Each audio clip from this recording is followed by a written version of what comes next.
With me is Nancy DeLuca, current member of the Easton School Committee. Nancy, thanks for coming on. Thank you, Jason. Okay. Please introduce yourself. My name is Nancy DeLuca, and I am running for my third term on the Easton School Committee. I'm a lifelong member of Easton, my resident of Easton. My children went through Oliver Ames. I went through the Easton Public Schools.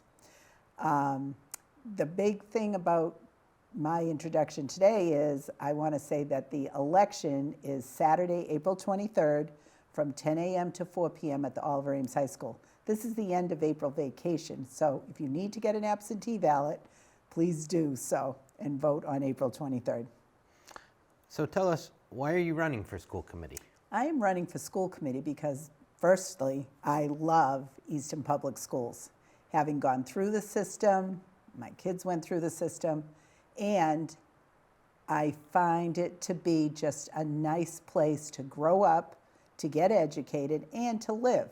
It's very quiet community, full of wonderful, interesting people. I enjoy being a member of the Easton School Committee. I'll never be on this committee as long as Caroline O'Neill, but that's all right, she's wonderful too. I want, as the committee does, the best for every student in the Easton Public Schools. I want to be able to make decisions, educated decisions, about budget, curriculum, and as we have seen in the past 2 years, about COVID. We did the best that we could with the information we had. And it was important that we listened to each other and to the parents, guardians, families of Easton. And we did. And we also listened to the Department of Education, the governor, the Board of Health in Easton, and also CDC and the Academy of Pediatrics.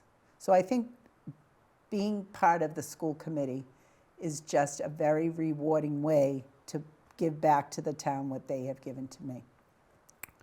So what do you think are the 2 to 3 biggest challenges facing the school committee? Always, the biggest challenge is budget. It overrides everything. Budget it controls us. We have about 3,500 students in Easton Public Schools, and the budget is never enough, as anyone knows. Even in your own home, budget is a problem. But we want to provide the best possible education for every student using the funds that we have. And I believe our school committee, our administration has done a good job with that, but would we like to do more? Of course. And I believe our faculty and staff are the best and do so much with what they have, going beyond what we have allowed the budget to be. Also, the state gives us money, and our town is far less per pupil than other towns around us because of that federal or the state funding formula for education. Sorry. Also, another challenge is social and emotional learning. It was an issue before the pandemic, and now afterwards, we have kids all over the place. I think history is going to look at this time and research it and say, wow, what kind of damage or what kind of things came out of this disease that caused our children to be maybe in a bad social place or just emotionally not ready for a lot of things. So I find a challenge to be finding ways to get every student in Easton. We want to support them, and that's a challenge because of budget and because of COVID. How does your experience translate into issues that the school committee deals with? So my experience, I was a teacher in Easton for 36 years. So I have that side coming over to the school committee side. I am a good listener. I like to receive emails from parents and families, and I like when they let us know their thoughts. I do like that.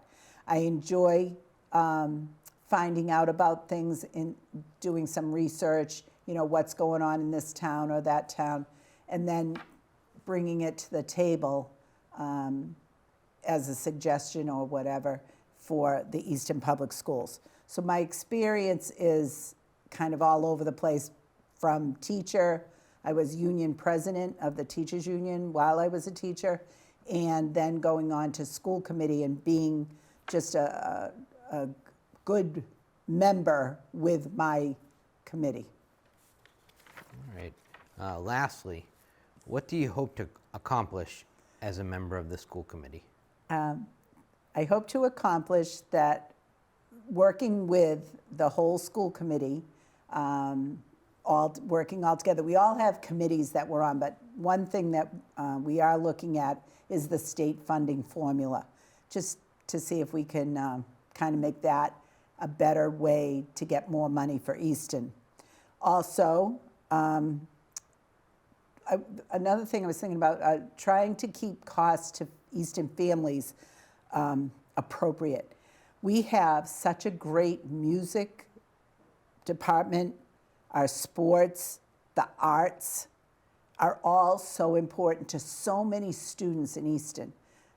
The kids just love those special things that they can do in the town.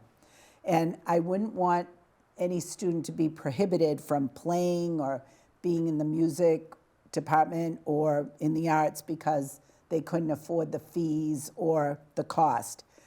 It just reminds me that it takes a village to get a student from K to 12, and it really does, because we have so many partnerships with different entities. Dr. Cabral has done a great job. We have partnerships with like Boston University and other schools, and just, Bridgewater State, just bringing in people that are helpful to everyone, not just the students, but everyone.